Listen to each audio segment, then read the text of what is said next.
నిర్గుణుడైన శివుని నుంచి మానవ జీవన వికాసానికి అవసరమైన 3 గుణాలు జనిస్తాయి. దానికి సంకేతంగా ఎల్లప్పుడూ త్రిశూలం ధరిస్తాడు శివుడు.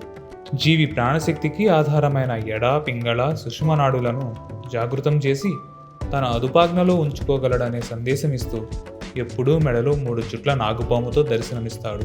జీవరాశులను తనలో నయం చేసుకోవడమే కాదు, ఆ జీవుల రక్షణ కోసం హలాహలాన్ని సైతం వెన్నముద్దలా మింగేసి తన గరడమందు నిలుపుకోగలడు.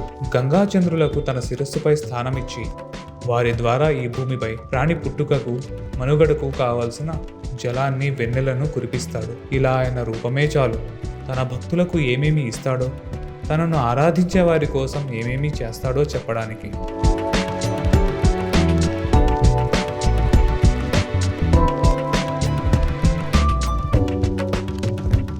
ఎంతోమంది రాక్షసులకు సైతం తనను ఆరాధించారనే ఒకే ఒక్క కారణంతో కోరిన వరాలు సైతం వసగాడు పరమేశ్వరుడు.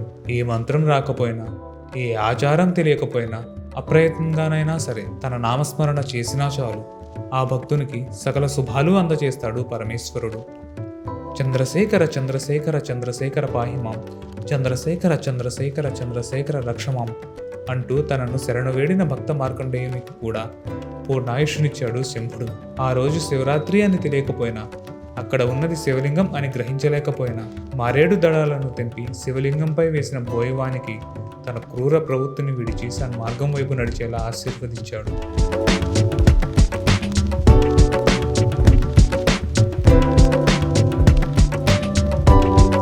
తలపై నెమలి పింఛం, ఒళ్ళంతా మేఘవర్ణం, ఒళ్ళు మెరిసేలా ఆభరణాలు, మెడలో వైజయంతి మాల. చూడగానే ముగ్ధ మనోహరంగా కనిపించే శ్రీ మహావిష్ణువు ఒళ్ళంతా నాగుపాములు, జటలు, భస్మం, చేతిలో కపాలభిక్షంతో ఉండే శివుడిని పూజించి ఆయనలో సగమయ్యాడు.